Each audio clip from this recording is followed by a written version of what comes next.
Oi, Sheila, muito bom dia para você, todo mundo que está nos acompanhando. Pois é, a gente segue repercutindo esses anúncios de ontem que foram feitos pelo presidente Jair Bolsonaro. A gente começa justamente pelo auxílio emergencial, a gente teve esse comprometimento por parte do governo dessa prorrogação do auxílio emergencial até dezembro, mais 4 parcelas, mas pela metade do valor. A gente tem os atuais 600, essas 4 parcelas serão de R$300. O que acontece? Esse texto ele vai ser enviado ao Congresso através de uma medida provisória que ainda não foi enviada. Mas a gente não deve ter grandes problemas aí no Congresso para essa aprovação, até porque a gente teve todo um acordo de líderes para chegar a esse valor, para ser aprovado com mais rapidez aí no Congresso. Só que é com isso, com essa prorrogação do auxílio, muitas dúvidas vão surgindo. Inclusive, a gente fez diversos questionamentos ontem para o Ministério da Economia, que pediu que a gente conversasse com o Ministério da Cidadania, que é o ministério aí responsável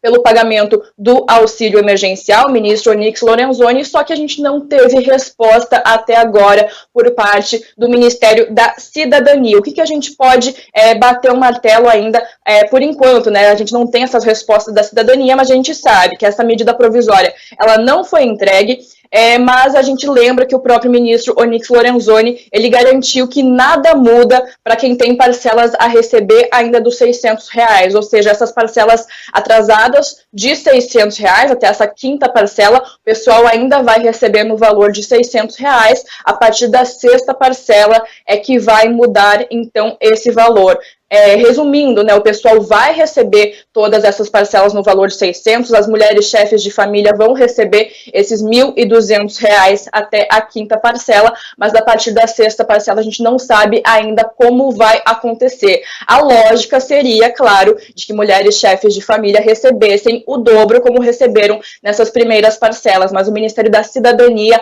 ainda não se pronunciou sobre essas mudanças, sobre como vai acontecer de agora, então, até dezembro, daqui para frente, como vai ser feito esse pagamento. A gente não tem as datas ainda dessas novas parcelas, nem como que vai acontecer esses pagamentos. Natália, a gente já falou aqui então de auxílio emergencial, falta o detalhamento todo, a gente já tem uma parte das informações, mas a gente ainda aguarda a divulgação dessa MP.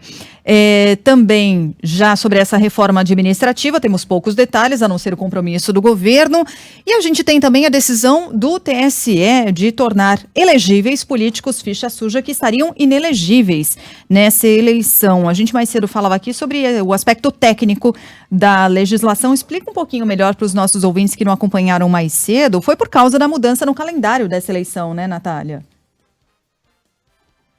Exatamente, essa mudança no TSE, ela acontece por causa dessa mudança do calendário. A gente tem essa eleição que foi adiado, o primeiro turno deve acontecer em 15 de novembro. Diante disso, então, o Tribunal Superior Eleitoral ele decidiu que não é possível, então, estender esse prazo de inelegibilidade desses candidatos considerados ficha suja, com base nesse adiamento dessas eleições municipais. Então, diante disso, essa decisão ela pode permitir que esses candidatos, esses candidatos que foram condenados por algum tipo de ilícito há 8 anos, em 2012, eles possam sim voltar a concorrer. Isso porque essa inelegibilidade deles acabaria em outubro, quando seria essa eleição normalmente, se a gente não tivesse essa pandemia, então eles não poderiam concorrer, mas como esse primeiro turno ele foi adiado para 15 de novembro, a decisão, o entendimento do TSE foi de que eles podem sim concorrer. Inclusive eu separei um trechinho aqui